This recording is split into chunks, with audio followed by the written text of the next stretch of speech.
Well, greetings and salutations, everybody. Welcome back to the channel for today's installment of Open Mic, the show where the mic is open, the floor is yours. What are the things that you guys want to talk about? That's what we're here to do. I'm, of course, your host, John Campea, and it is an awesome honor and privilege you guys decided to join me here this afternoon. Good to see all of you guys in the live chat here. Actually starting a little bit late because I had a problem with my microphone. I actually had to change out the cable for whatever reason. My mic wasn't working, but I think everything is working now. Yes, you guys are able to see and hear me. All okay in the live chat, I believe. Good to have you guys here. And we got a bunch of stuff that we're going to talk about here that you guys had sent in over the last couple of days, and of course today in the live chat. But before we get into all that stuff, I want to just touch for a minute on this Loki situation with Tom Hiddleston. You guys will remember that yesterday we talked about Tom Hiddleston, who was on Jimmy Fallon the other night.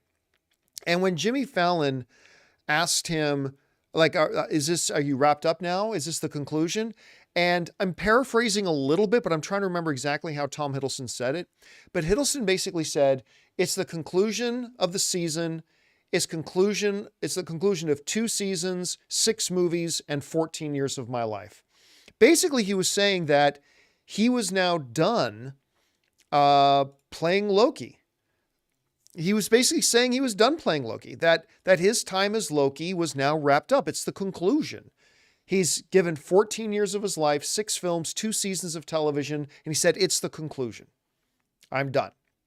So now we talked on the John Campea Show yesterday about that a little bit, and I mentioned that on the show that I believe him when he says that, but I also believe he will be back. Like when he says, I think I'm done, I believe he thinks he's done.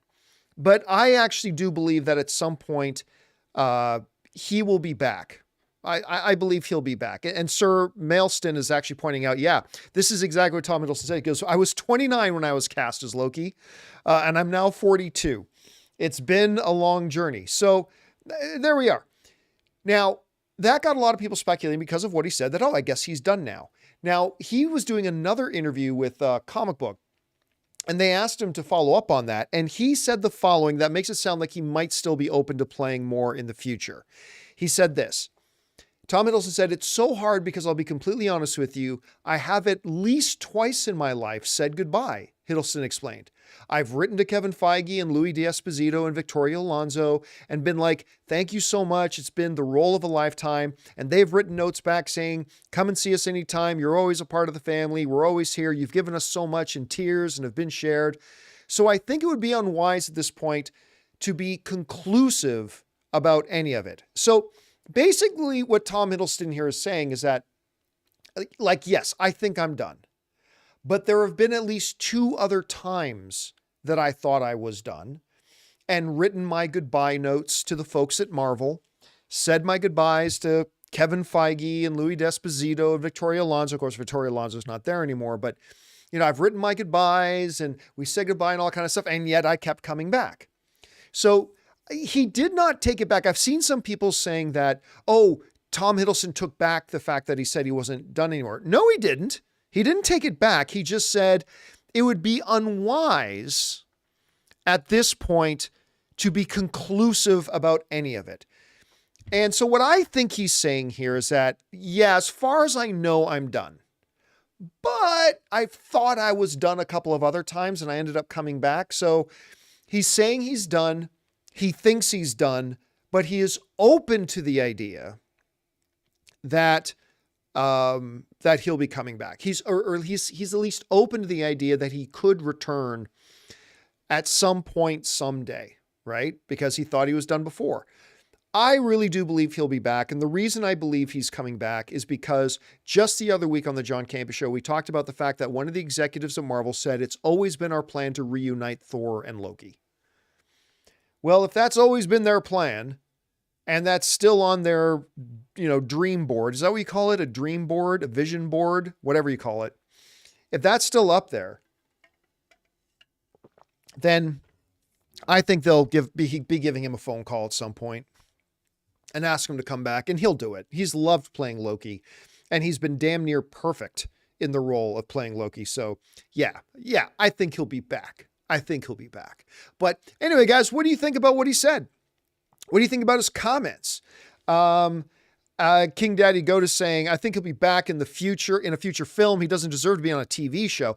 Well, I mean, I agree too. I think Loki is a feature film, big screen character, not a television character, but he's clearly had a good time playing it with his own show. So, we'll see. We'll see how it goes. All right, guys. With all that down, we are now going to move over and start taking questions that you guys have been sending in. Now, there are two different ways to send in questions. The first way to send in a question or a topic is if you're watching any of the 23 hours a day that we're not streaming live, you can use our tip link at streamelements.com/JohnCampea/tip. And you can send in a question that way. Or if you are watching live right now, you can use the super chat feature and send in a question that way. Just to let you guys know, though, at some point I will be turning off the super chats. They're currently still on, but at some point I'll be turning them off. All right, with that down, let's get over to your questions, shall we? And that's the wrong one. We're going to start off here with Duck Duck, who writes, Buenas tardes. I'm shocked to know you didn't like War for the Planet of the Apes. I did not. I thought it was amazing. I'm glad that you did. The music performances, the opening, the murder of his family, the jailbreak, Woody Harrelson, Caesar. Not everyone has to like it, but I hope you rewatch it. Oh, I did rewatch it, and I liked it less the second time. I hope you rewatch it before the new one comes out. I understand that the trailers might have been misleading and ruined some of it for you. Maybe you'll feel differently knowing that the movie is this time around. No, I saw it twice. So I went to go see it at a press screening on the Fox lot. And listen, there was a bunch about it that I appreciated and that I liked.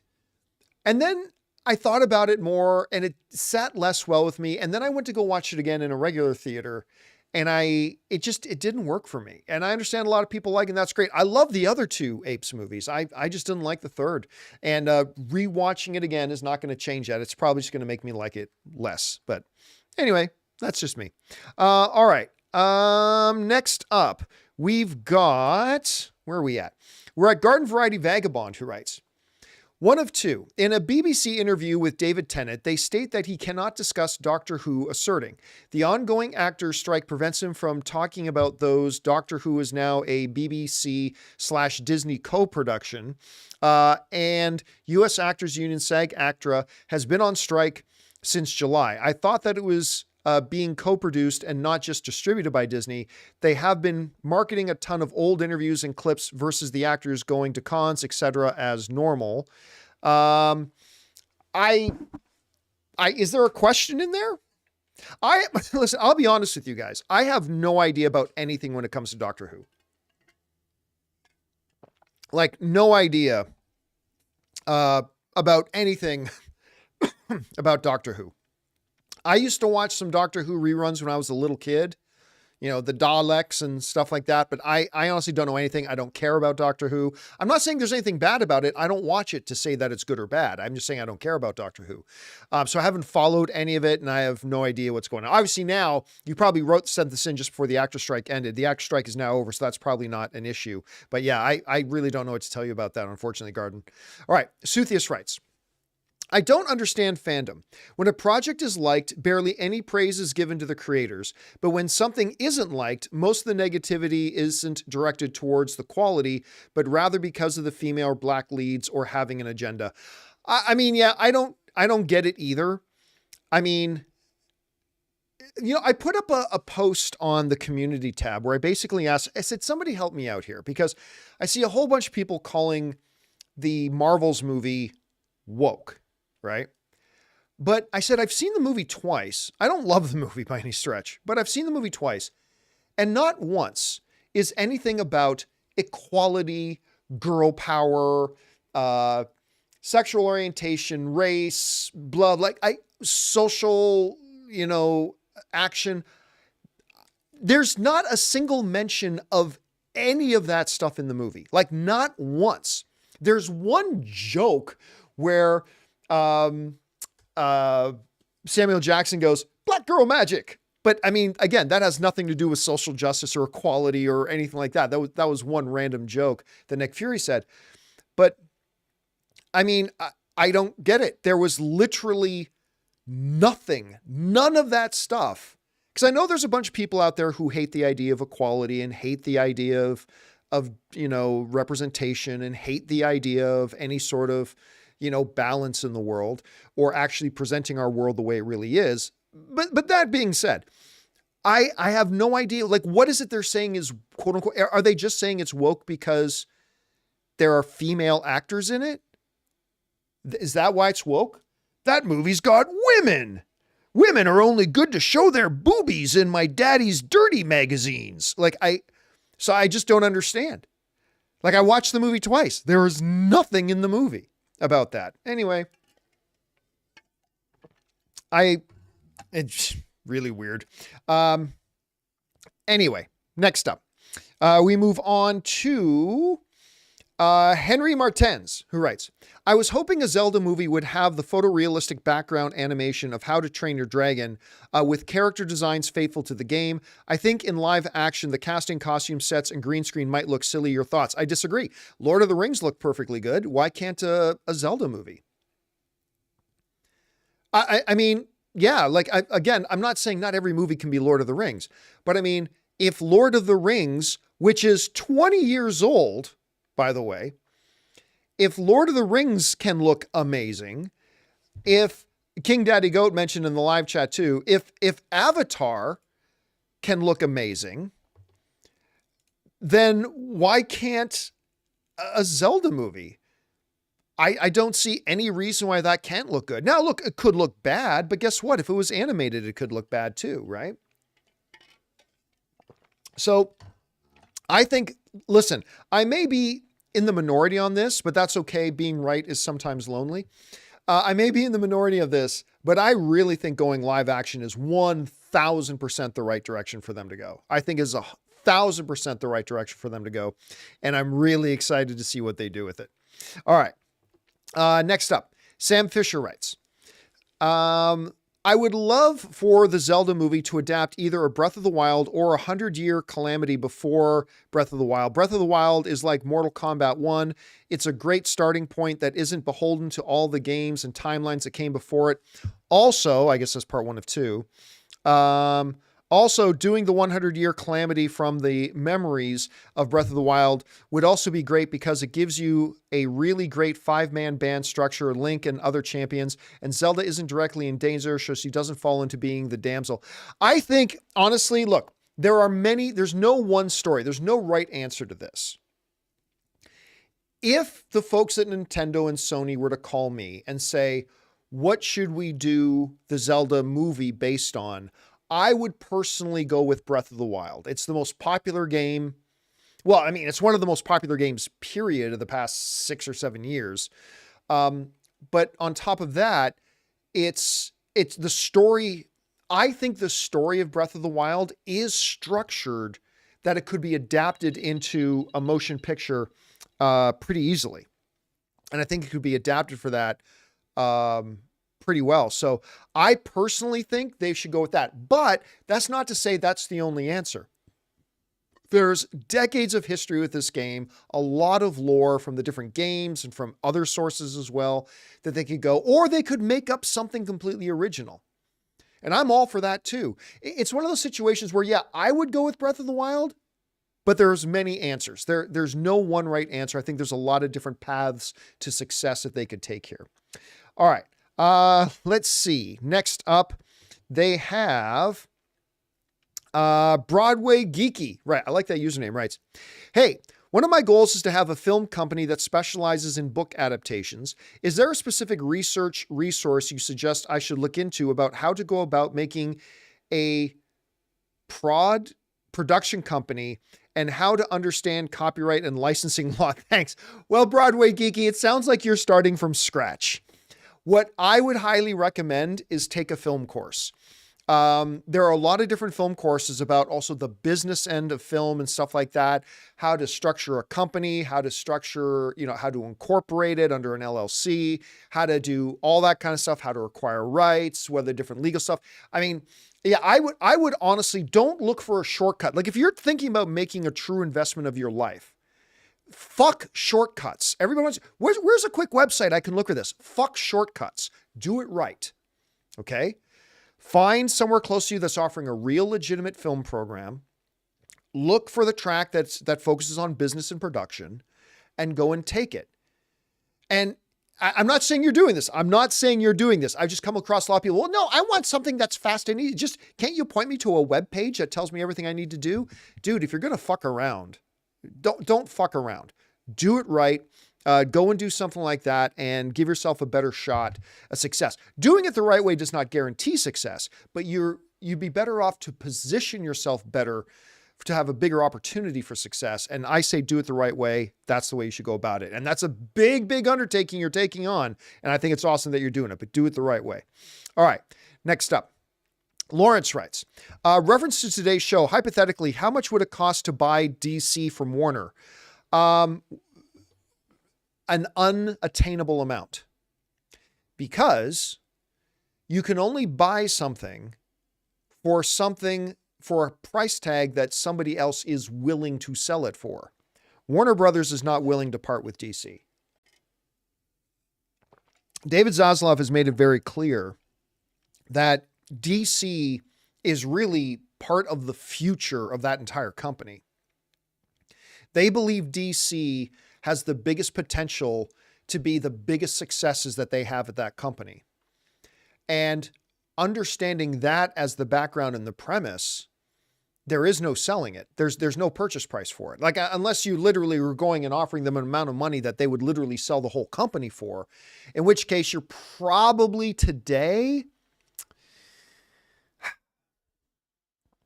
I'm guessing you're probably looking at the $20 billion mark.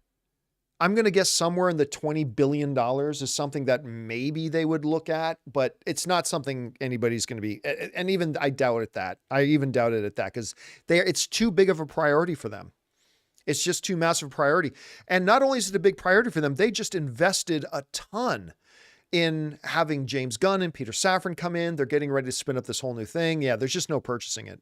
Not at this point. All right.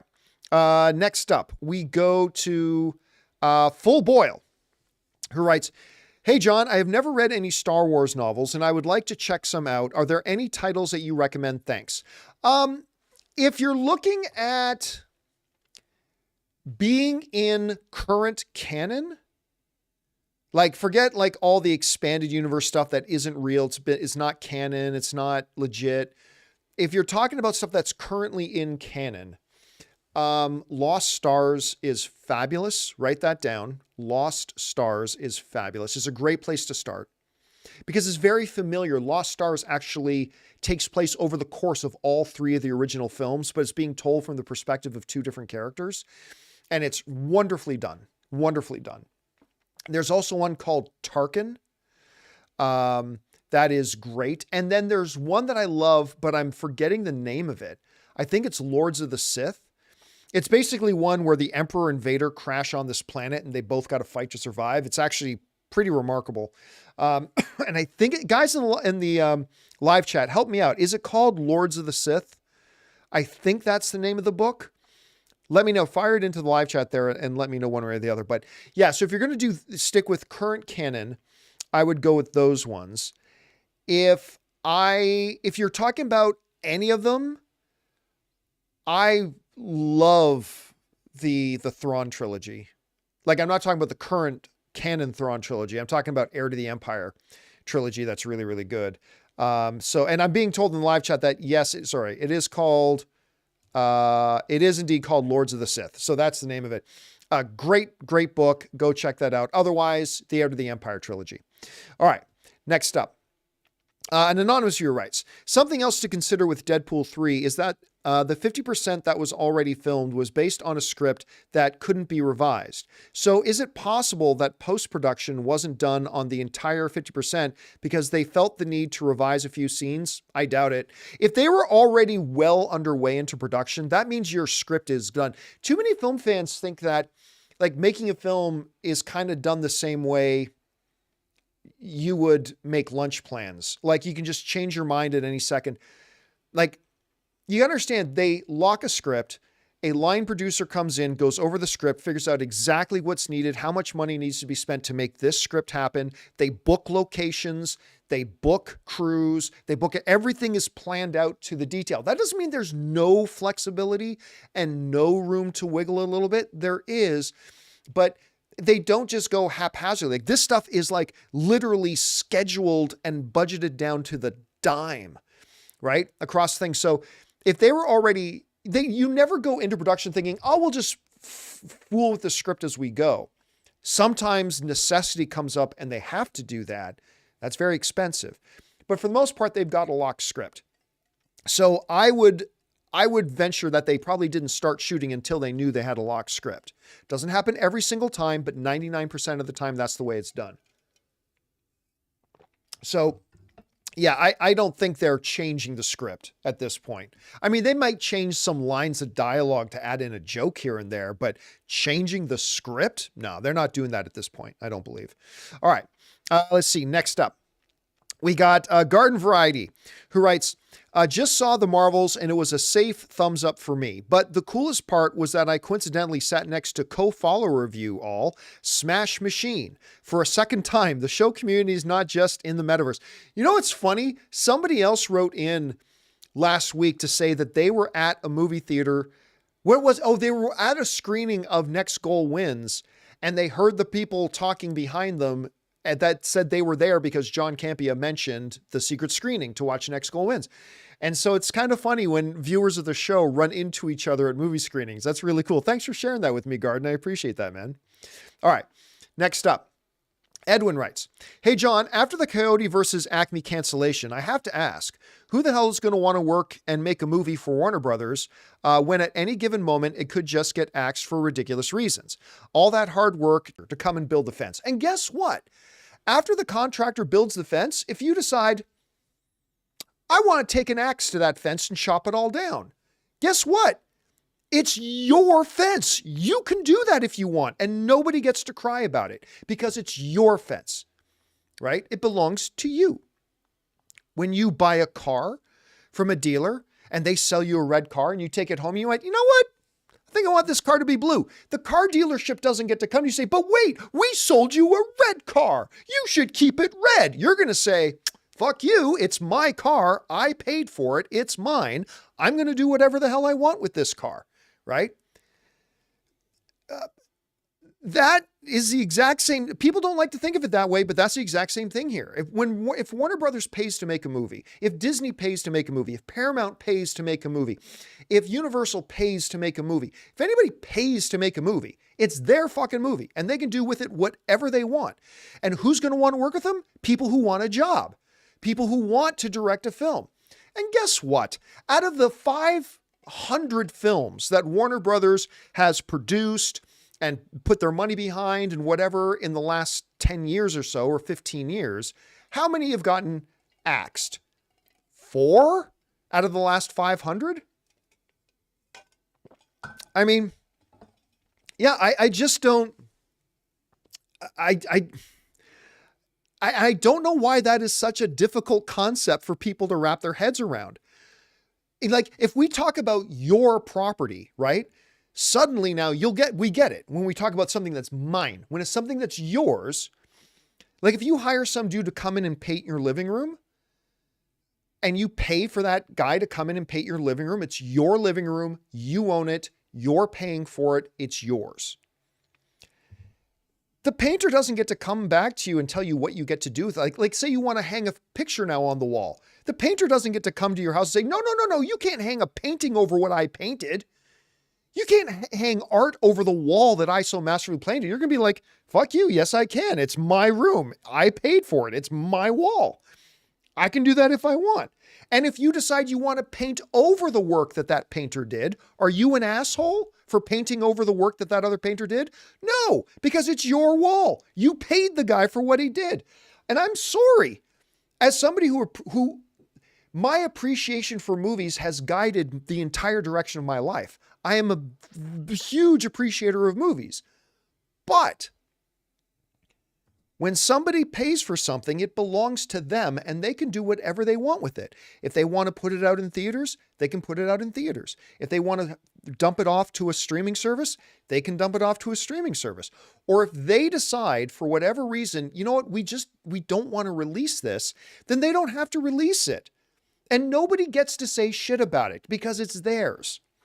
Now, that doesn't mean I think it's a good idea. That doesn't mean that's what I would do, not in the least. But I'm never going to tell you what you can do with your property. And I'm never going to tell a studio what they can and can't do with their property. It's just, yeah. Now, Malik R is saying, okay, John, I can see your point, but put yourself in the directors, writers, etc. place. For many of them, this is their only chance to make it in the industry. And now nobody can see their work out there. Too bad. They are no worse off if Warner Brothers never put up the money to make the movie in the first place, right? If Warner Brothers decided to never make that movie, or if they hired somebody else to do it, they're no worse off. Only now that director and that writer and everybody else involved, they got paid. And maybe nobody gets to see their work, and that sucks, but they got paid, and that's better than what it was before if they never made the film in the first place. So listen, if I was in a movie and let's say, use another studio. Let's say Lionsgate was going to release my movie and they put up $20 million for me to make some small little low budget movie and I make the movie. Would it suck if Lionsgate then after I made the film and they paid me and everything, would it suck if they decided not to release it? Yes, it would suck. I would hate that. Totally, I would hate that. But I'm not owed anything. They paid for the movie. They paid my salary. I got paid for my time. I got paid for my work. And it would suck if they decided not to release it, but that's their prerogative. It's their prerogative not to release it. You know, Disney just did the same thing with Disney Plus. They had a couple of shows that they had finished producing. They've decided they're not going to release it. And yeah. Now, here's the thing. Dark Knight is writing, didn't Disney do that to Black Widow and Scarlett Johansson, except they put it out and never paid her? See, that was a different situation. The reason that was a different situation is because they had a contractual obligation with Scarlett Johansson that she was supposed to get a large portion of her remuneration, a large portion of her money was going to come from a percentage of the box office receipts, right?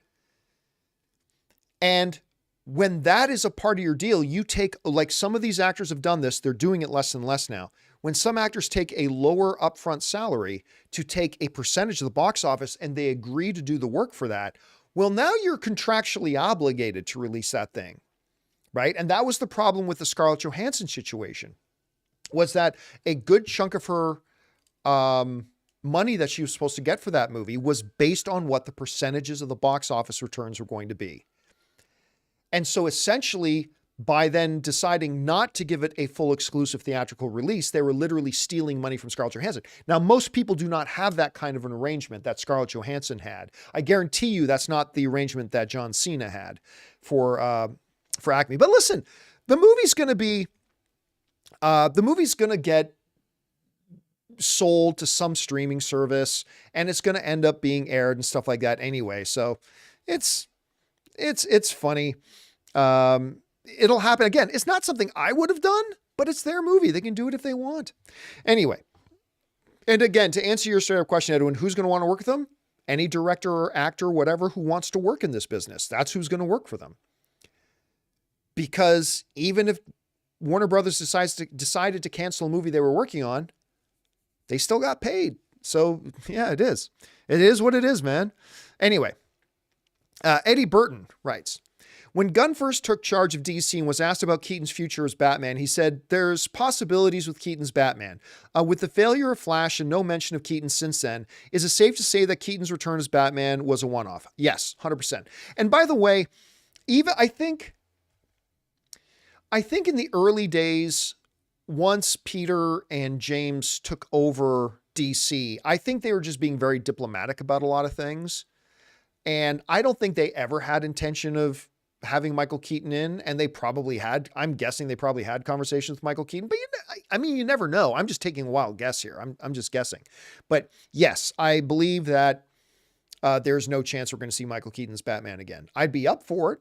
I really liked him in The Flash, but I don't think we're going to see him again, but you never know. Never say never. All right. Casinema writes, if I had a nickel for every show this year that ended with the title character ascending to godhood to create a better world for the people he loves, I'd have 2 nickels, Loki and Kamen Rider Geats. I have no idea who that is, which isn't a lot, but it's weird that it happened twice. I think I remember that happening in another piece of fiction too, that I can't recall off the top of my head. The guys in the live chat, do you want to tell me who Kamen Rider Geats is? I have no idea who that is. It's Phineas and Ferb? Is that somebody from Phineas and Ferb? I've never watched Phineas and Ferb. Oh, Hercules. Hercules? Anyway. All right, next up. We got Bansky fan writes, I love Kevin Feige, but Marvel is not in a great place. True. Like in sports, great manager wins all the competitions, but then when your team starts going out of losing games, having bad seasons, no matter how brilliant he has been, a new coach can refresh the team. It's a difficult thing to think about. Feige is brilliant, but change can be a good thing. You have to pick the right coach, switch Feige to head up Star Wars. It's unthinkable, but the stories have not been great for some time. He's the creator. Okay, but here's the problem. Let me take your analogy, Bansky fan. Let me take your sports analogy and actually follow it through to its logical conclusion. It's one thing to say, okay, the coach was winning, but now they're not winning anymore. Okay. But when the general manager comes in and takes away all your star players and leaves you with nothing and doesn't get you training facilities and has you traveling in a 3-day bus trip instead of putting you on a flight to fly you out, no one's going to blame the coach. The fact of the matter is, and we talked about this over 3 years ago when it was happening, and we said this is what was going to happen, and it did. When Bob Chapek took over as CEO of Disney, one of the very first things he did, which, by the way, to remind everybody, I was all on board with Bob Chapek being the successor to Bob Iger. When it first happened, I was like, you know what? He's a logical choice. And I was all for it. All for it. But then shortly after he took over, he implemented this massive change where they completely changed the power structure at Disney. And whereas Kevin Feige used to report only and directly to Alan Horn, who is the head of all the movies at Disney, all the Pixar movies, all the Star Wars movies, all the Marvel movies, all the Disney animation films, all the Disney picture stuff, like Alan Horn, head of all movie division, and Alan Horn only reported to Bob Iger, right? So Kevin Feige was literally only one person removed from Bob Iger. And Kevin Feige was given almost complete authority. He had to check in with Alan Horn, of course, but they gave him almost complete power and authority to determine the direction, which projects will we make, how many projects will we make, where do the Marvel projects go, all that kind of stuff. That was all Kevin Feige's prerogative. Well, Bob Chapek came in and he created a new power structure.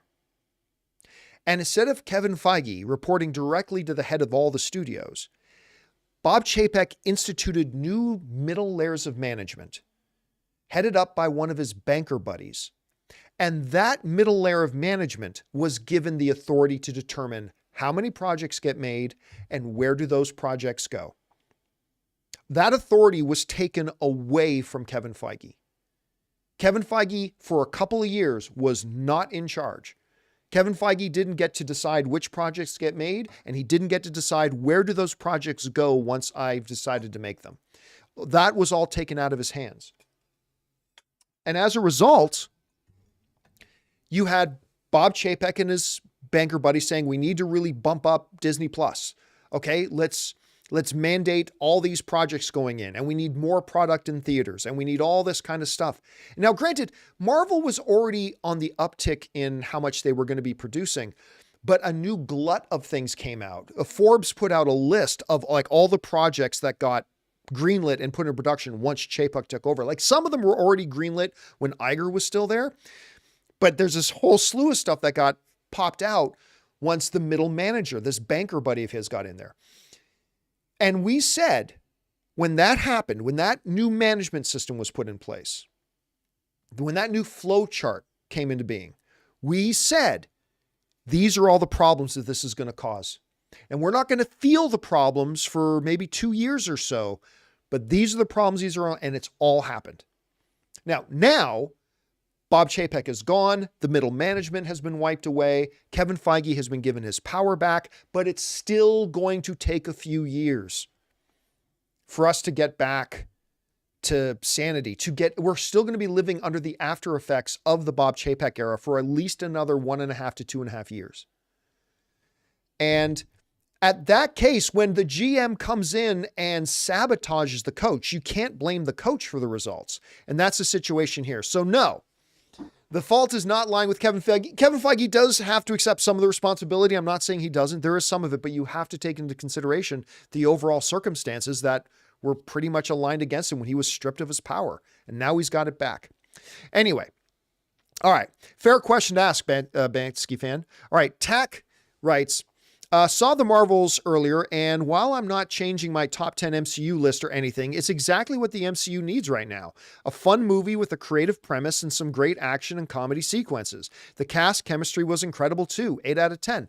I would certainly personally not give it an 8 out of 10. But I mean, listen, you guys have heard me talk about the Marvels. I have issues with it, okay? But like I said in my out of theater reaction, I do think the film was saved by the incredible chemistry between the three leads.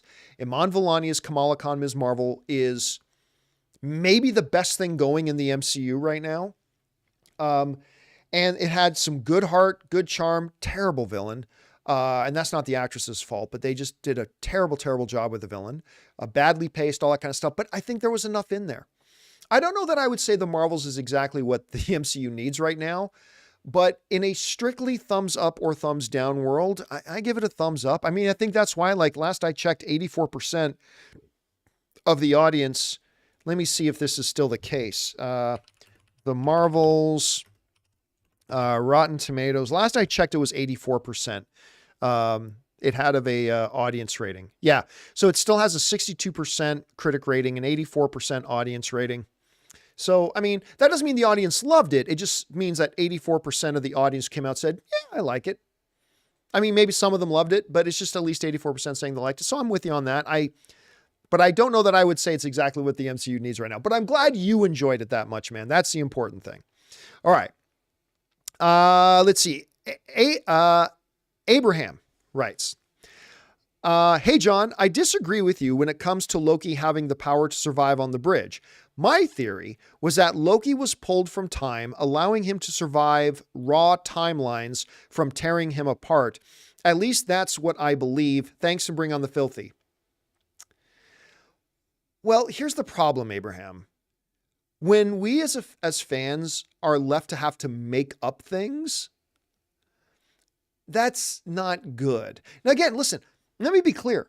I really enjoyed Loki season 2, right? Like, I think it was much better than Loki season 1. I didn't love Loki season 1, but I really enjoyed Loki season 2. But the ending was a little contrived. They suddenly pulled out of their ass that Loki had power that he's never had before. And I've ever since I talked about that, a lot of people started talking to me and saying, well, John, as an Asgardian, he could have latent... Time out. Lest you forget, Loki is not Asgardian. Loki is a frost giant. And he learned some magic arts and magic skills from his adopted mother, Frigga. And he may have even had some latent powers of his own. But the reality is, nowhere, at no time, under any circumstances, in all of the 14 years that Tom Hiddleston has played Loki, has the MCU even remotely suggested that Loki, the character, had even 2% of the power that he ended up having at the end of Loki season 2. He's literally, now I know they keep saying he's a god. He's not really a god, but I mean, he literally has the power of a capital G God, that he has the power to breathe life into all of existence and all the timelines. That has never been remotely something that he could do. Never remotely something that he could do. And I wish that at some point along the line, they actually established that he had that potential, but they never did. Like, I think at one point there were some lines like, I don't know, maybe I'm more powerful than I thought. But like, we're not just talking like powerful power. We're not like, this is beyond Captain Marvel. This is beyond Thor. This is beyond Hulk. This is beyond Odin. Like, this is like 1,000 times more powerful than Odin. And that just kind of came out of nowhere. Now, again, don't take me wrong. It did not ruin the show for me. I still love the show, and it completed one of the best character arcs in the history of the MCU. I just wish they'd done that part a little bit better, but that's just where I'm at. All right. Let's see. By the way, I keep hearing this excuse too. This excuse is something a lot of people are giving. Kareem writes, maybe he got those powers from those hundreds of years of knowledge from his time traveling. Let us not forget that Loki wasn't 35 years old and now he got an extra 100 years of life from studying quantum mechanics. Loki was already thousands and thousands and thousands of years old, right? On Asgard with Odin as his father, going out into space on adventures with his brother Thor and all that kind of stuff. I don't think taking a century or two, which is nothing to him, studying quantum mechanics and how to make these machines work, infused him with the power of gods. But anyway, again, that's that. You know, everybody wants to disagree with me, but nobody's given me a good counter argument to that yet, other than just cause. And I suppose that's, and again, it didn't ruin the show for me. I loved the show, but yeah, I just wish they'd done that one thing better. All right. Legends of Tomorrow writes, a few days ago, Warner Brothers Discovery stock price hit a new historic low, and soon after, the axe of Zaslav swung again, this time at the John Cena Roadrunner film. John, I know you're a Zaslav fan, one of the few, but the volume of content he's cut is insane. When will it end? As long as it's profitable for them. Listen, there's a reason why Max is now one of the only 2 streaming services that are actually profitable. Netflix is profitable, and now Max is profitable. Warner Brothers Discovery is still carrying loads of debt from the acquisition and a lot of other stuff. But Max itself as a streaming service is now profitable. David Zaslav got that to profitability very quickly. And now Netflix and them are they're the only streaming services that are actually turn a profit. All the other ones are still operating at a loss. A couple of them will get to profitability for sure, but they're not there yet. So look, with everything, you got to do what's best for business. And sometimes that might mean having to scrap a project. Again, I'm not saying that's what I would do. I'm just saying it's understandable. All right. Next up, Duck writes, Buenas tardes. The Rise of Skywalker was an embarrassing knee-jerk reaction to The Last Jedi. What an awful movie. There's almost nothing to get from this movie, in my opinion. In a way, it is the worst Star Wars movie, but not for me. Episode 1 exists. At least I can say Kylo Ren was consistently good throughout the sequels. What a waste. Well, that wraps up my Star Wars adventure. Mixed bag overall, but I had some fun high points. Yeah, listen, to be fair, I did warn you. The Rise of Skywalker is terrible. The Rise of Skywalker is just awful. It might even be worse than The Phantom Menace.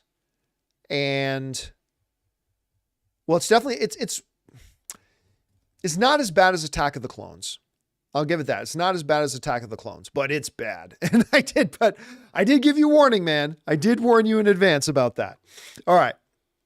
Next up, Dwarfer writes, Hey, John, a few choices for 2024 Marvel movies to take slots to fill. Venom 3. Well, first of all, Venom 3 is not a Marvel film, just so you know. Shang-Chi 2, they can't can't possibly have a Shang-Chi 2 come out in 2024 when they don't even have plans for a Shang-Chi 2 yet. Like, it's once they decide to greenlight a Shang-Chi 2, we're a couple of years away from it being able to come out. So there won't be any Shang-Chi 2 coming out in 2024. And Doctor Strange 3. Again, they don't even have a script for that yet. So there's zero chance that Shang-Chi 2 or Doctor Strange 3 will come out in 2024. 0% chance. And Venom 3, again, is not a Marvel film. All right. Next up, Dwarfer writes again. Hey, John, went to watch The Marvels. I thought it was pretty good, apart from the mystical number. You probably mean musical number. A bit cringeworthy, but overall pretty good. 7 or 8 out of 10. Yeah, I didn't like the musical number. Like, don't get me wrong. I appreciated the idea in the vast galaxy, there's a world whose primary communication is done through song. I can appreciate that. Like, remember there's that one Star Trek The Next Generation episode where Picard got teleported down to a planet with another alien species dude, and they spoke to, and the one spoke completely in, they didn't speak in metaphor, they spoke in allegory, or I can't remember, something like that. And Mitok and Gerard at Tanagra. Do you guys remember that episode? It's an older episode, Star Trek Next Generation. Anyway. So, in as much as I can appreciate that, like, they come up with this idea that there's this alien world, where language is done differently than the way we understand it. It's like a world that literally communicates through song. I can appreciate that in principle. I just didn't like the execution of it. So I'm kind of with you on that. I didn't like the execution of it, but I know there are other people who really, really did. There are some people who loved it, including my wife. My wife loved that scene. I unfortunately did not. All right. Garden Variety Vagabond writes, 1 of 2. John, the inconsistencies between MCU continuity reminds me of the book series starting in 1979 called Thieves' World. Never heard of it. A series of anthologies where some of the best fantasy writers build a shared world for characters that each of them wrote. That's kind of interesting. Each could use each other's characters, but they had to work together if one story changed/impacted another character or the world as a whole. MCU needs Feige, to take the reins again and get control again. Absolutely. I recommend for all who like written fantasy, Robert Lynn Asprin, Lynn Abbey, Gordon R. Dixon, Paul Anderson, John Berner, Andrew Offutt, CJ Cherith, Janet Morris, and Chris Morris. It's an amazing series. Get a drink at the Vulgar Unicorn. I mean, to the basic point you're making, one of the big things that I've been saying for a while that Marvel really needs is, and this is not what I would suggest for any other studio, but it's what has worked for Marvel, is to get everything back firmly under the control of Kevin Feige and reduce the number of projects that they're doing so Kevin Feige can have a more firm hand control over it. Now, I would not normally recommend that for any studio or any production company.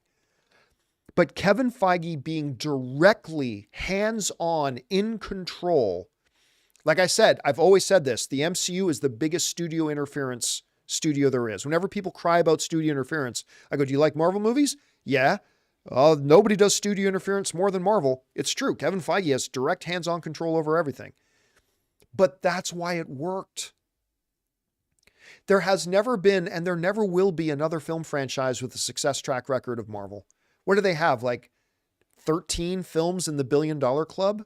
Is it 13? I might be off by 1 or 2. Somebody look that up for me. But I think there are around 13 movies in the $1 billion club. Maybe it's 11, maybe it's 12, maybe it's 14, whatever. But it's around 13 films in the $1 billion club.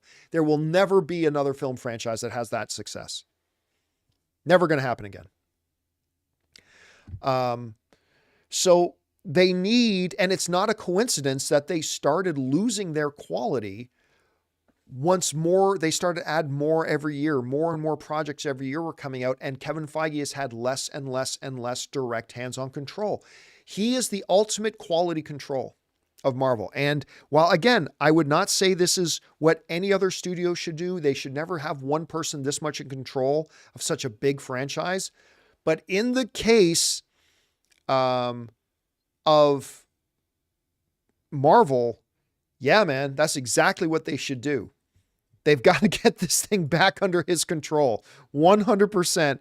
And I hope they get there. All right, guys, listen. We still have a lot more to get to, but before we get to those, we're going to take a quick second here. I'm going to go refill my drink, rest my voice for a moment, and we're going to hear from a couple of sponsors of today's episode, our friends at HelloFresh and Quip. Guys, we want to take a second to thank a sponsor of this video, HelloFresh. With HelloFresh, you get farm-fresh, pre-portioned ingredients and seasonal recipes delivered right to your doorstep. Skip trips to the grocery store and count on HelloFresh to make home cooking easy, fun, and affordable. And that's why it's America's #1 meal kit. Guys, the holidays are right around the corner, and HelloFresh can help take the stress out of dinner by delivering everything you need to cook up tasty meals right to your door, saving you tons of time. We all know the holidays can be hectic, and that's where HelloFresh's 15-minute meals come in. These quick fixes help you get a wholesome meal on the table in less time than it takes to get delivery. I've told you guys many times before that Ann and I, being working professionals, often would struggle when it comes to dinner time, having time to put something that tastes good and is healthy for us in front of us. Well, HelloFresh, with their great delivery, pre-portioned ingredients, easy to follow instructions, has made dinner time a fun time. So go to HelloFresh.com/CampeaFree and use the code CampeaFree for breakfast for life. One breakfast item per box while subscription is active. That's free breakfast for life at HelloFresh.com/CampeaFree with the code CampeaFree. Guys, we want to take a second to thank a sponsor of this video, Quip. Guys, you know that good health starts with good habits, and Quip makes it easy by delivering all the oral care essentials that you need to care for your mouth. For example, their incredible electric toothbrush. Guys, I've been using electric toothbrushes for years, and this is easily the best one I've ever owned. Timed sonic vibrations with 30-second pulses to guide a dentist-recommended 2-minute clean. A lightweight and sleek design for adults and kids with no wires or bulky charger to weigh you down. Reusable handles in a range of sleek metal hues, as well as bright plastic colors, sure to make a pop on your bathroom counter. Skip the batteries and snap into healthy habits with the new rechargeable electric toothbrush. All the features of the original Quip, plus one magnetic charge, powers up to 3 months of brushing. In addition to brush heads, Quip also delivers fresh floss, toothpaste, mouthwash, and gum refills every 3 months from just $7. So if you go to getquip.com/Campea right now, you'll get 20% off any electric toothbrush, mint and gum dispenser, or water flosser. That's your 20% off any electric toothbrush, mint and gum dispenser, water flosser at getquip.com/Campea. That's GETQUIP.com/Campea. Quip, the good habits company. And thank you to our friends at HelloFresh and Quip for sponsoring today's episode. All right, guys, with that down, let's get back to your questions here. We're going to pick things up with KJ Irving, who writes, "Hey, John, quick thought. After seeing the Marvels, the confirmed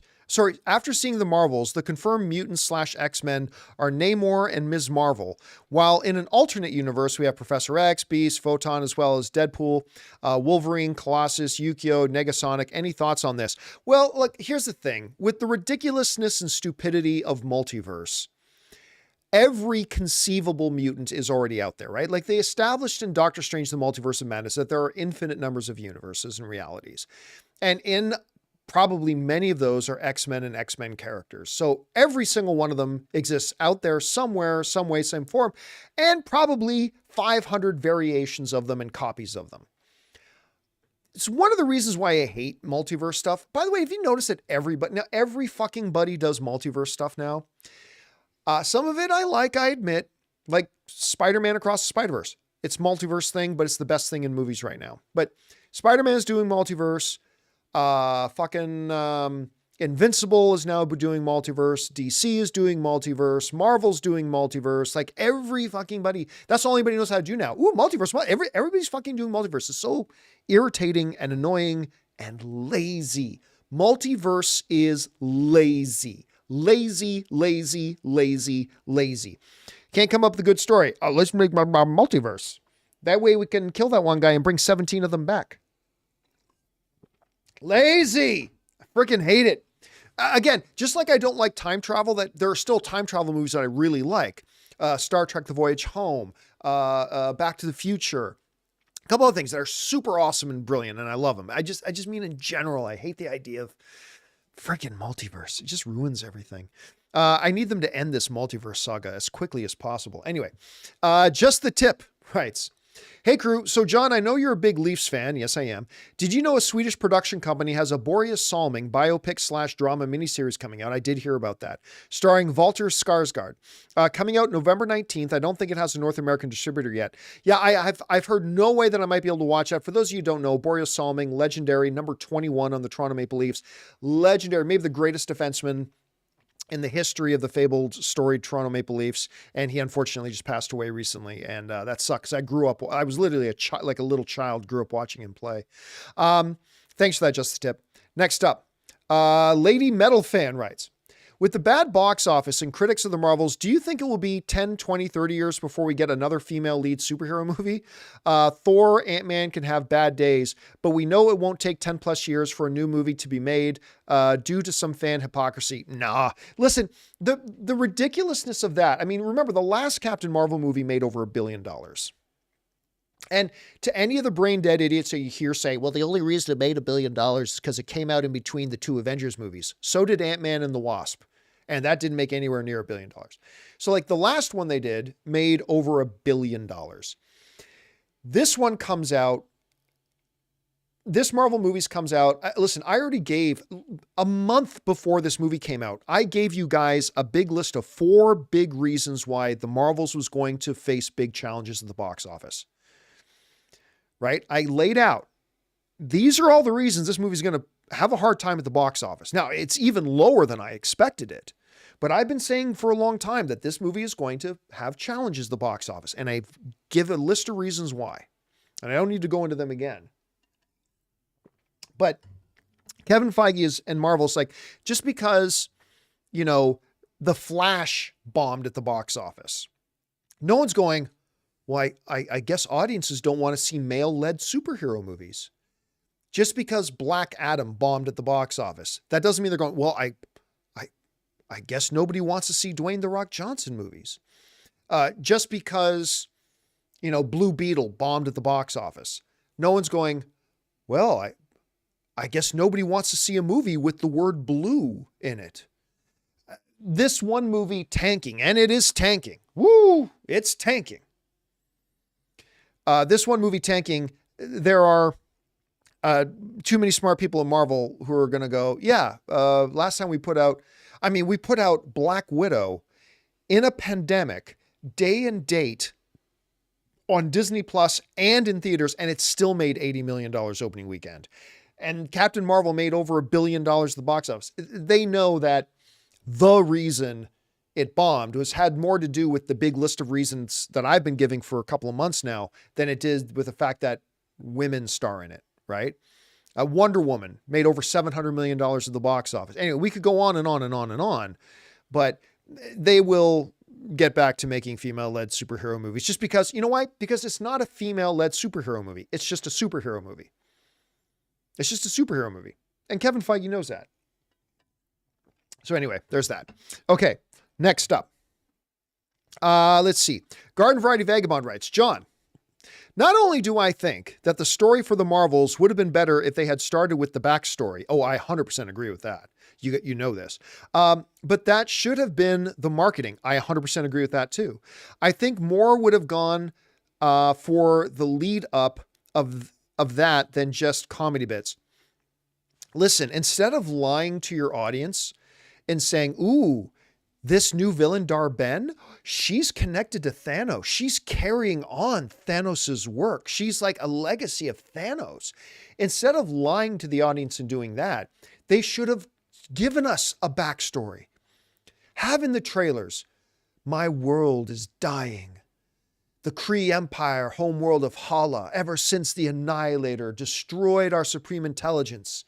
And like if they had put a little bit of that in the trailers to make us understand the villain and understand what our antagonists' motivations were, I think it would have been way more effective. Because as it stood, none of us cared who this villain was. And then they started off the movie without giving us her backstory. Just, hi everybody, I'm the new villain. And nobody cared. And yeah, they definitely should have changed it up, and it definitely should have been a part of the marketing garden. Absolutely should have been a part of marketing. All right. Next up, Cody Hunt Films writes, in episode 5 of Loki season 1, when old Loki creates the distraction for Aliath, I always mispronounce it, Loki asks, how is he able to do that? Sylvie replies, I think we're a lot more powerful than we realize. Yeah, I mentioned that already a little bit earlier today. This is why I don't question Loki's power by the end of the series. By the way, that demonstration of power in Loki season 1, episode 5, less than 1% of 1% of the amount of power Loki would require to be the god who breathes life into all of existence. That is nothing. That is a pea shooter next to what was required of a howitzer cannon. Like, that was nothing.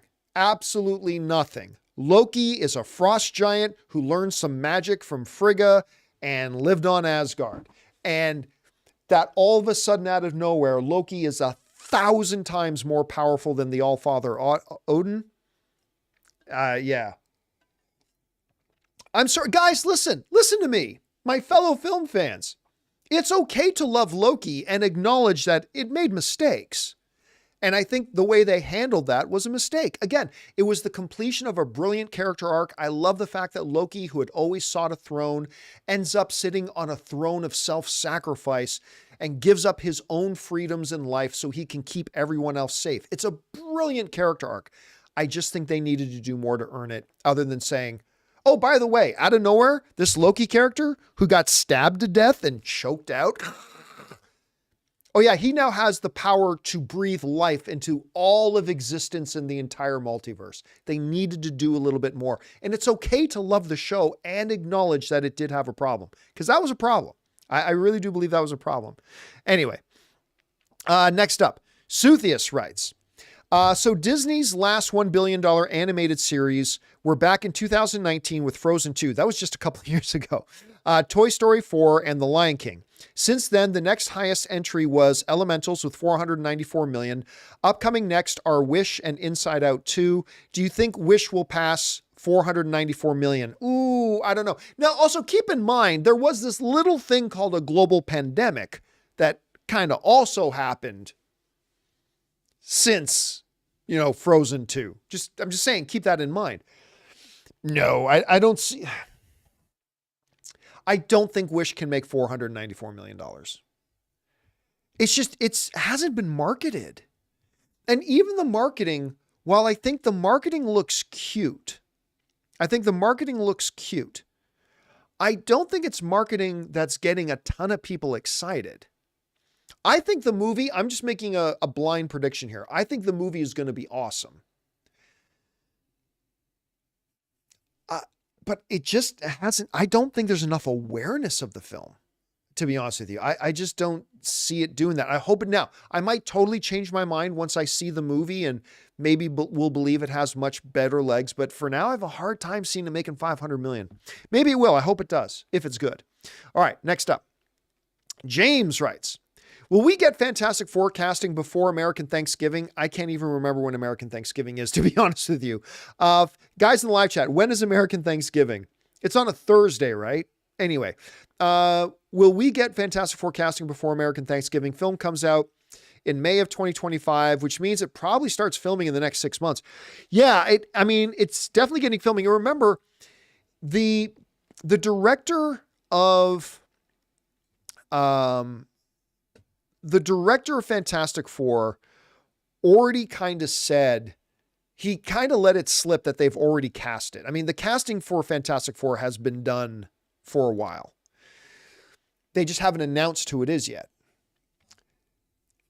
So people are saying it's November 23rd is American Thanksgiving. Okay. So that's in like a week, isn't it? That's like a little over a week from now. I don't know if we'll get it within the next week. I can totally see us. Here's what I think. I think we will get the Fantastic Four casting before Christmas. I think we'll get the casting before Christmas. It's possible within the next week, although I doubt the last week. T3 Collects is saying casting at San Diego Comic-Con 2024. No, because they'll already be filming the movie by then. Like they'll be, if this movie is coming out in the first half of 2025, by Comic-Con 2024, this movie will already be in production. So the announcement of the cast is going to come out long before San Diego Comic-Con. No doubt about that. But yeah, so I'm going to guess before Christmas. Before Christmas. So we will see. All right.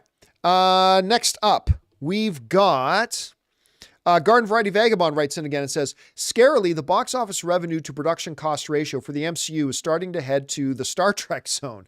Fan expectations for CGI, etc., and actor salaries make you wonder if it is actually becoming near impossible to ever reach past financial success. It absolutely is. But it's all like, for instance, it doesn't matter how expensive your movie is.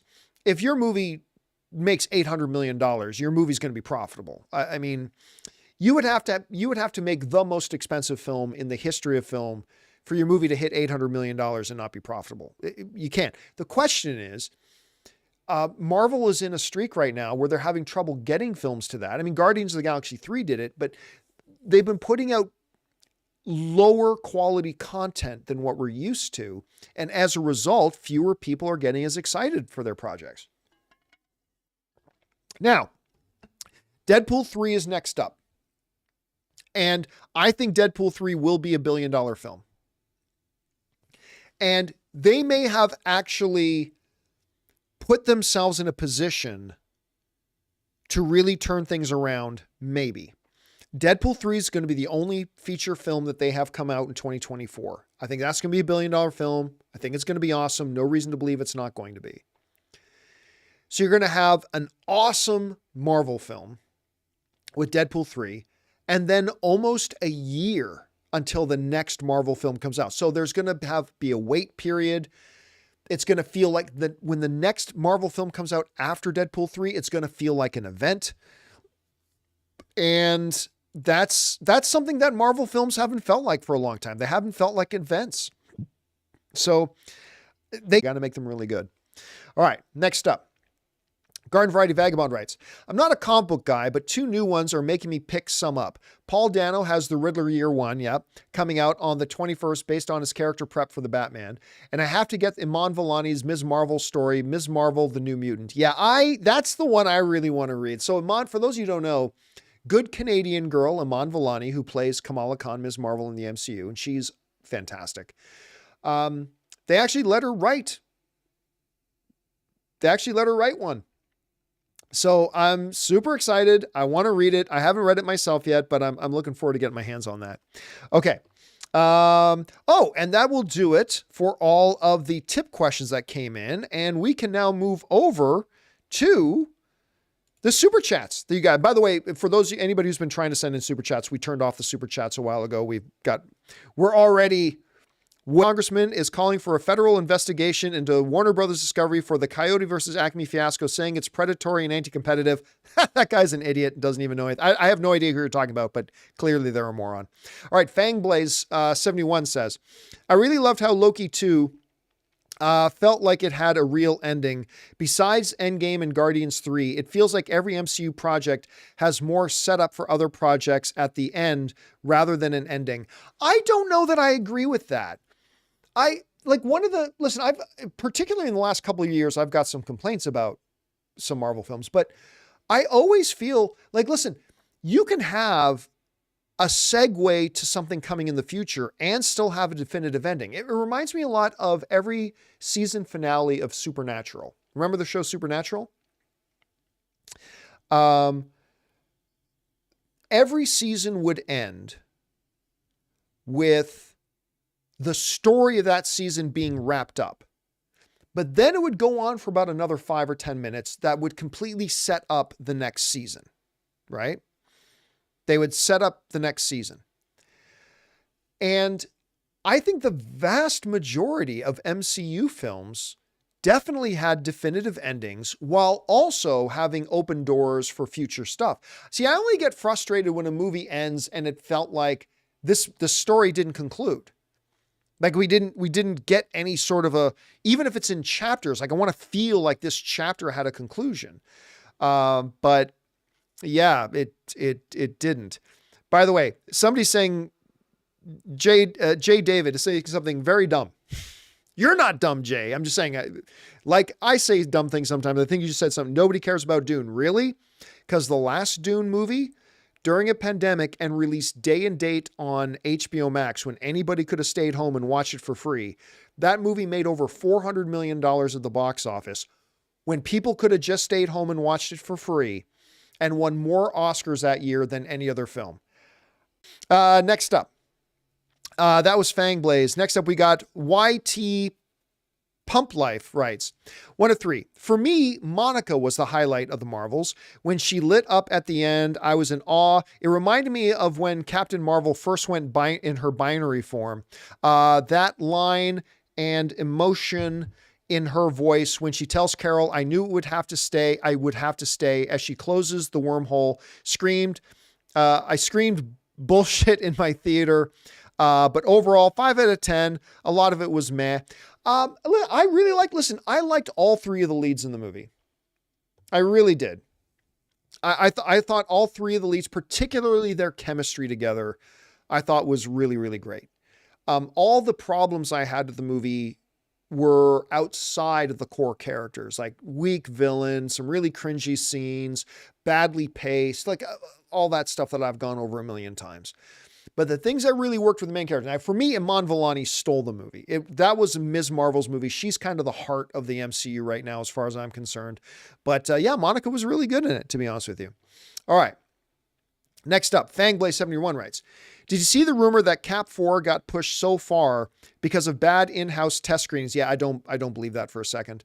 I saw Sean talk about it and I was wondering your thoughts. Yeah, I looked into that. I don't think there's any credibility to it. By the way, I'm not telling you take that to the bank. I'm just telling you, I don't believe there's any validity to that. There was also this report saying they were going to have to do 5.5 months of reshoots. And I'm like, you do know that's longer than it would take them to shoot the movie from scratch. Like, anyway, yeah, I don't buy it. I'm not saying I don't buy that the film might have issues or that the film might not have some stuff that they need to work out. I'm not saying that at all. That's very well could be possible. But whenever I hear about test screenings, I never believe it unless it's coming from the studio itself or one of the directors. I never believe it because 99% of the time it ends up not being true. It ends up being something somebody read on Reddit or something like that. You know what I mean? Anyway, next up.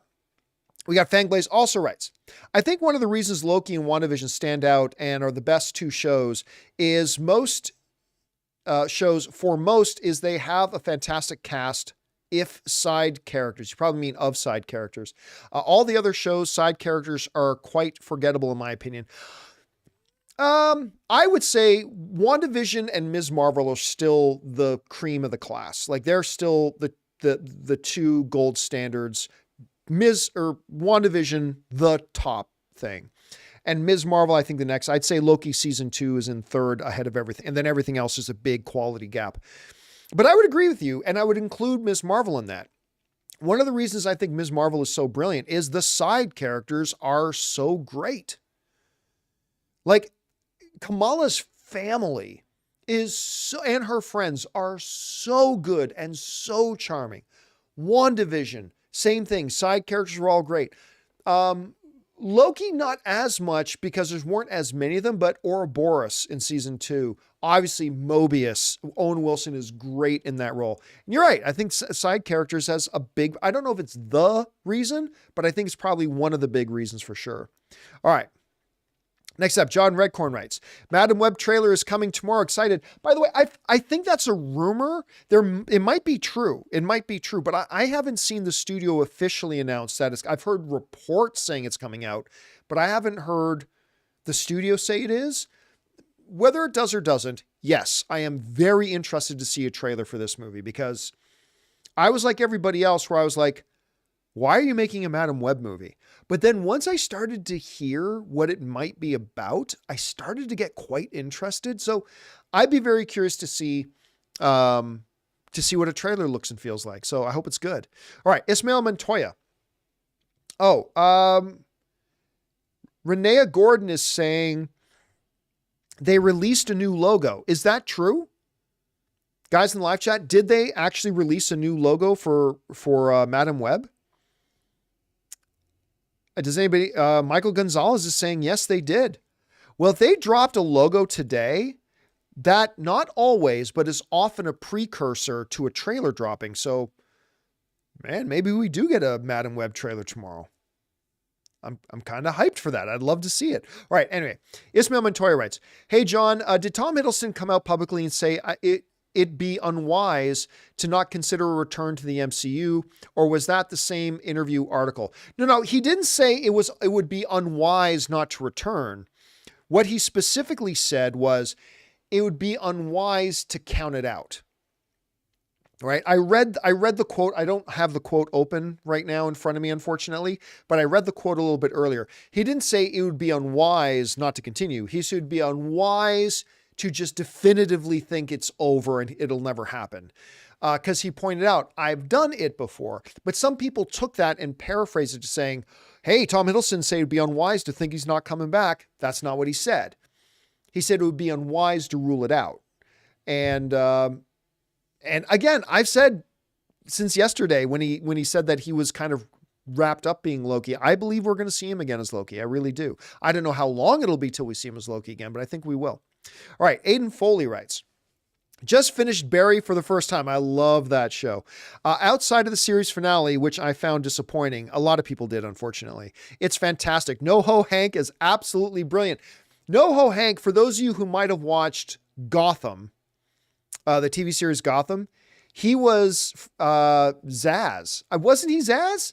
NoHo was Zaz, right? NoHo Hank was Victor Zaz in Gotham. I believe it was the same guy. I'm almost 100% sure it was the same guy. Yeah, I thought the show was great. I thought it fell off a little bit near the end, to be honest. But the first few seasons, absolutely remarkable. Like I really loved the show. I thought it was great. All right, next up. Cody Hunt writes, if the loom was a failsafe for the sacred timeline, then the multiversal war could only happen if Loki became the god of stories, which falls into what HWR, He Who Remains, said all along. It'll all come back to him. I don't know that that's true.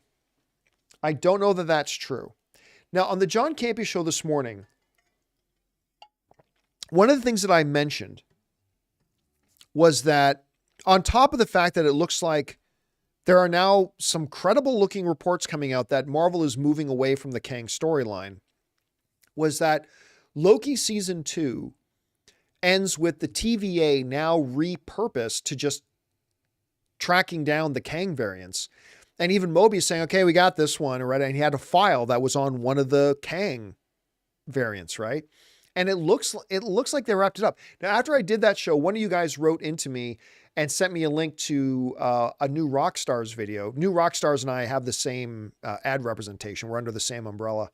But one of you guys sent me a link to a video where they were pointing out the exact same thing. And I don't know. I don't KNOW, capital KNOW. I don't know that they're getting rid of the Kang storyline, and they're saying that the end of season 2 was wrapping it up. But I'm believing it.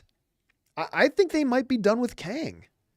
We'll find out soon if that's true or not, but I have a feeling they might be. We'll find out. I certainly don't know anything for a fact, though, Cody, to be honest with you. All right, next up.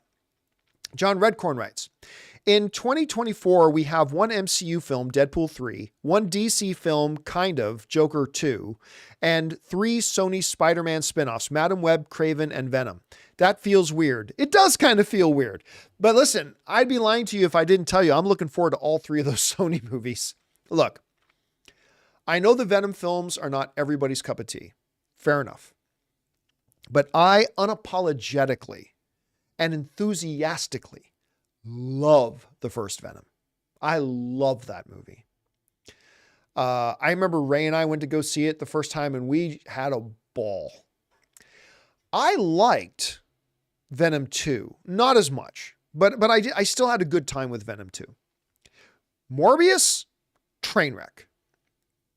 Sony has also put out the Spider-Man Across the Spider-Verse movies. Chef's kiss, some of the best comic book movies ever made. So is Madam Web and Kraven and Venom 3, are these going to be more like Venom 1?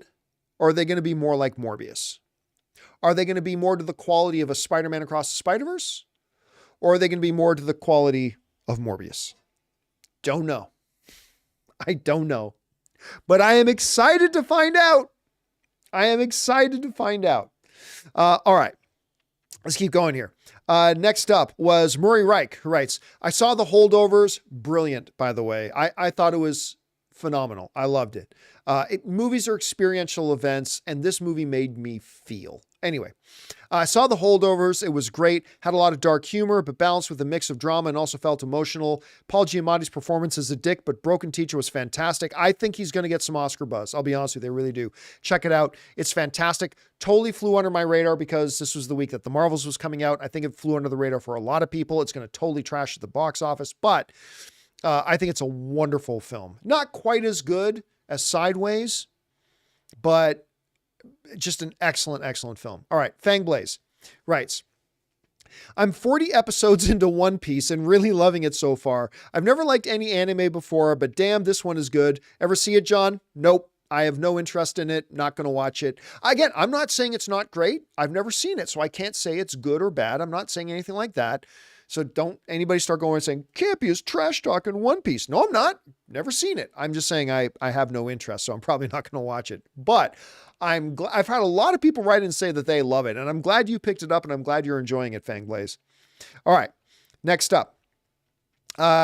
Shecky writes, hi, I don't know if you've seen IMDb's top TV shows recently, but the top spot has been held by an anime called Attack on Titan for a few days now.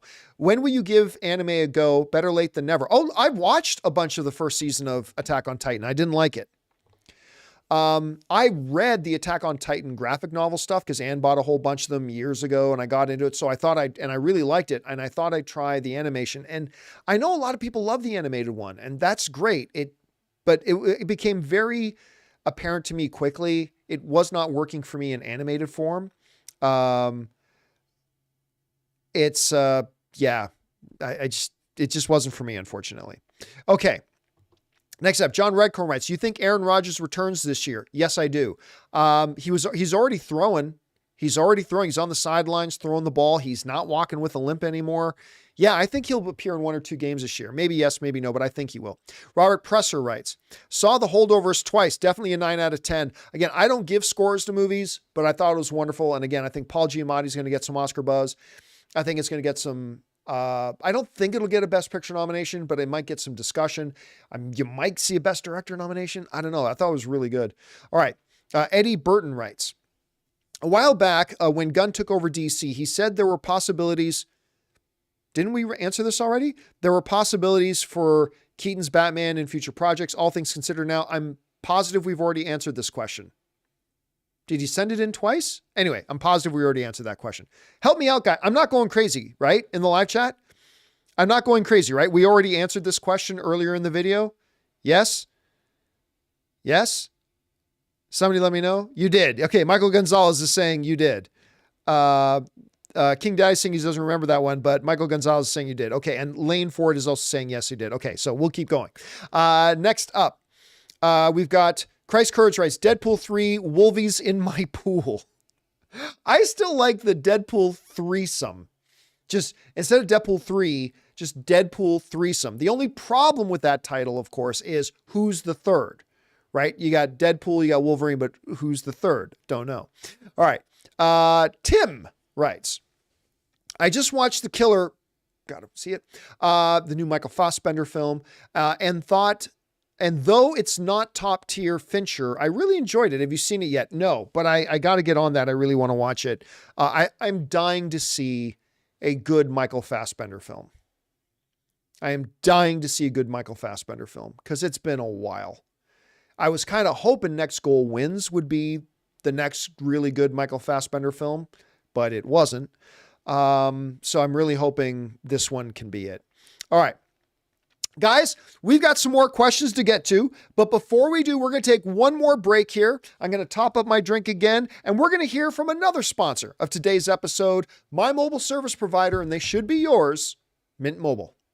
Guys, we want to take a second to thank a sponsor of today's video, Mint Mobile. Signing your life away to a big wireless provider is kind of like being trapped on a roller coaster from hell. Sure, it looks like fun at first. They probably even threw in a free phone, but now you can't get off. Month after month of insane bills and unexpected thrills, like overages and surprise fees. If that sounds like your current big wireless plan, it's time to get off the ride with Mint Mobile. For a limited time, wireless plans from Mint Mobile are just $15 a month. That's unlimited talk, text, and data for just $15 a month. You guys know before I came to Mint Mobile, I was paying triple what I am paying now on the standard big wireless plan, and I will never go back. All plans come with unlimited talk, text, and high-speed data delivered on the nation's largest 5G network. Use your own phone with any Mint Mobile plan and bring your phone number along with all your existing contacts. To get your new unlimited wireless plan for just $15 a month and get the plan shipped right to your door for free, go to mintmobile.com/Campea. That's mintmobile.com/Campea.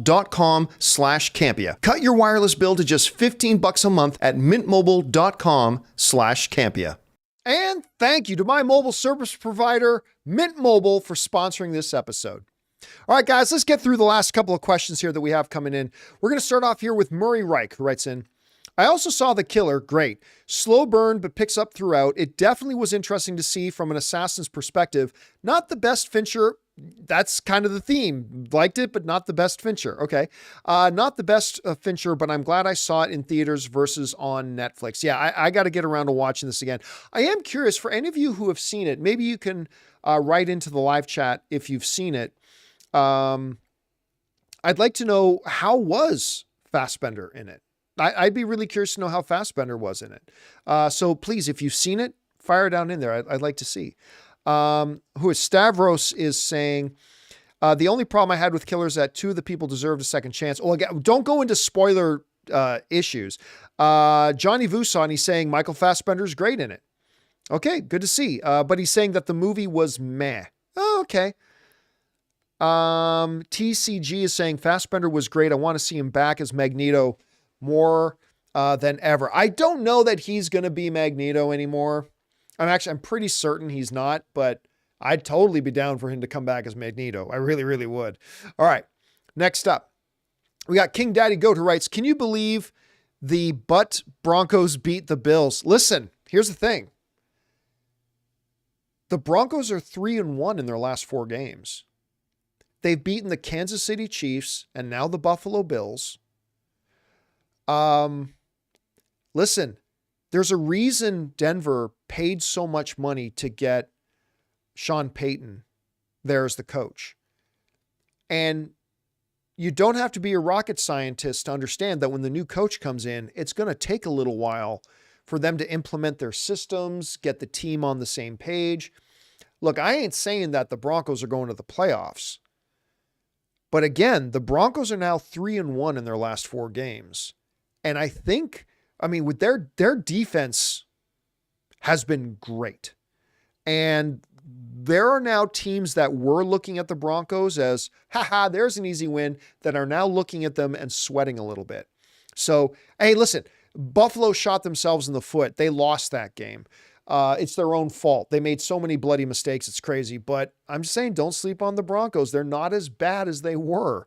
Really. Anyway, Zeus Fleming writes, I call those people bro flakes. Not sure who we're talking about, but I kind of like the term. Sounds funny. All right. Fangblaze71 writes, Garfield is to me what Shrek is to Taylor. I'm hyped for this movie. I read it so much as a kid and watched all the shows and movies on repeat. Listen, Fangblaze, I am kind of with you in the sense that I grew up on Garfield, right? I have totally grown up with Garfield. I loved it. I bought all the books at the book fair. Every time a new collection came out, I would read it. I absolutely loved him. One of the reasons why I love lasagna so much is Garfield and Odie and John, and I love them. But I honestly just don't know if there's an audience today for it. I don't know if there's an audience today for it. Now, I say that, but the new trailer was pretty damn cute. And like my wife loved the new trailer. So I don't know, maybe there will be an audience for it. No, maybe I'm wrong. So hopefully I am. I hope it's going to be great. All right. Next up. Buck's Basement writes, have you heard any production dates for Stranger Things? I'll talk about that in a second. Wednesday and One Piece. Can you imagine that they release all these new seasons in 2025? Well, David Harbour, I believe David Harbour just the other day said they're going into production on Stranger Things season 5 in a couple of days. So that should be going into production really soon. As far as One Piece, never watched it. So I don't follow One Piece. I don't keep my eye open for One Piece news. So I just honestly don't know. And Wednesday, I haven't heard anything, but I did hear David Harbour mention that they're going into production in a few days. So they might already be in production on season 5, like as of today. I'm not really sure, but if it's not today, it's probably pretty damn soon. All right. Next up, King Daddy writes, have you been hearing about reshoots for Cap? And we discussed that a little bit later. I believe they're going to be reshoots, but I don't think it's going to be like 5 months of reshoots. Andy writes, wanted to mention this as you thought Snow. Let me try this again. One of two. Wanted to mention this as you thought Snow in Ballad of Songbirds and Snakes seems like a decent guy at first. He's actually an entitled sociopath. From the start of the book, and how he became a bigger sociopath stems from his genuine fear and experience of war and how he views humans in love. Well, that's interesting. I mean, but Andy, don't go spoiling things about the movie to people. Like most people, I don't even think know that the book exists, let alone. So just be careful about that. But either way, this is a movie that I had no interest in, and the trailers have made me interested, and we'll see if I think it ends up being any good. All right. Our final question of the day, as this show is supposed to be an hour and it's going to be closer to 2 hours today. Remy Alestra writes, Ryan Gosling as Link, John, not that blasphemous pick from Dune Boy, Wonka Boy, Chalamet. Listen, you're not going to want to hear this. Chalamet's the better actor. He just is. He's the better actor. You don't have to like Chalamet more than you like Ryan Gosling. By the way, I love Ryan Gosling. Ryan Gosling is a good Canadian kid. I love the dude. He is fantastic. Love him. Chalamet's on another level. His pure acting power is on another level. And I don't know if anybody could see. I love Ryan Gosling. I can't wait to watch Fall Guy. But I don't know if anybody could see Ryan Gosling playing Link. Like, it's not that you have to go out and get a 19-year-old to play Link, but if I double check here, I think Gosling's in his 40s. Yeah, how old is Ryan Gosling? Let me check here. Yeah, he's 43 years old. I don't think anybody's looking to see a 43-year-old Link. Now, he looks amazing for 43, don't get me wrong. But I don't think anybody's looking for a 43-year-old man to play Link. And now listen, that being said, there are many roles you could mention to me that I would take a Gosling as a better fit over Timothée Chalamet. But yeah, man, listen, Chalamet's a great actor. He would make a great Link. I think the age range is right. I think the physical type is right. As far as pure acting power, he's one of the best in the world right now. He's going to have multiple Oscars on his mantle. He's already had, I think, multiple nominations, but he's going to have multiple Oscars on his mantle before his career is done. And I say this as a guy who loves Ryan Gosling, but I don't think many people could see Ryan Gosling, playing Link. I just don't. Anyway, guys, that's all the questions you guys sent in, but I'm going to take just a minute or two here, and I'm going to take some more questions from you guys just in the live chat. If you guys have a question or a thought in the live chat, go ahead and fire it in. Let's see here. Let's see. Angel saying they would need an unknown for Link. I disagree with that. I don't think you shouldn't get an unknown. I think you can get an unknown, but I don't believe for a minute that if you're going to get somebody to play Link, it has to be an unknown actor. I don't believe that for a second. I think you can get a known, recognized talent, but getting an unknown wouldn't be a bad idea either. Look, you get the best person for the role. Doesn't matter if it's an actor we know or an actor we don't know. Just get the best person who fits the role and fits the role according to the script. Malik R says, do you think Link should speak? 1,000%. link should speak. 1,000%. Listen, in the games, link communicates, right? It's just, yes, no doubt, 1,000% link absolutely should and will speak. 100%. Let's see. T3 is saying, John Campea, season 5 starts filming January 8th, 2024. Okay. All I know is that David Harbour, the other day, some of you may say David Harbour said that they start filming in a few days, which is weird. I never heard of that, but then he came out and said that. So you're saying they start January 8th. Maybe they gave an official thing, and maybe he meant they're going to start rehearsing. I don't know. Let's see. Iceness is saying giving Sony Zelda live action rights was a mistake. No, it wasn't. It was 100% the right decision. 1,000% the right decision. Let's see. Dominic saying Dallas Cowboys or Bills? Bills. Let's see. Aquaman will have a better weekend than the Marvels.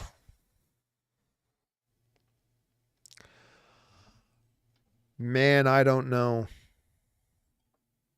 I don't know.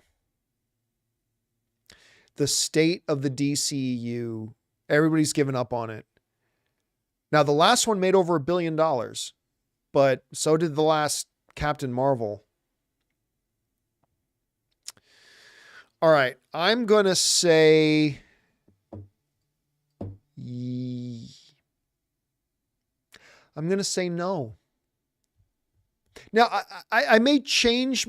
I reserve the right to change my prediction, as we get closer to the release, but right now I'll say no, because the audience has just completely abandoned the DCEU. So I don't know. Dominic saying Dak or Josh Allen every day of the week. Let's see. Is Godzilla -1 playing near you in December? Yes. Ray and I actually already have our tickets. I can't remember what day it is, but I know we've already got our tickets for Godzilla's -1. I'm looking forward to seeing that. Goodwin, speaking of Godzilla, is asking, are you excited for Monarch Legacy of Monsters? 100%. Yes. Very excited for it. Actually, the reviews have been great. I think it looks fantastic. So I'm actually pretty stoked for it. I really am. All right, guys.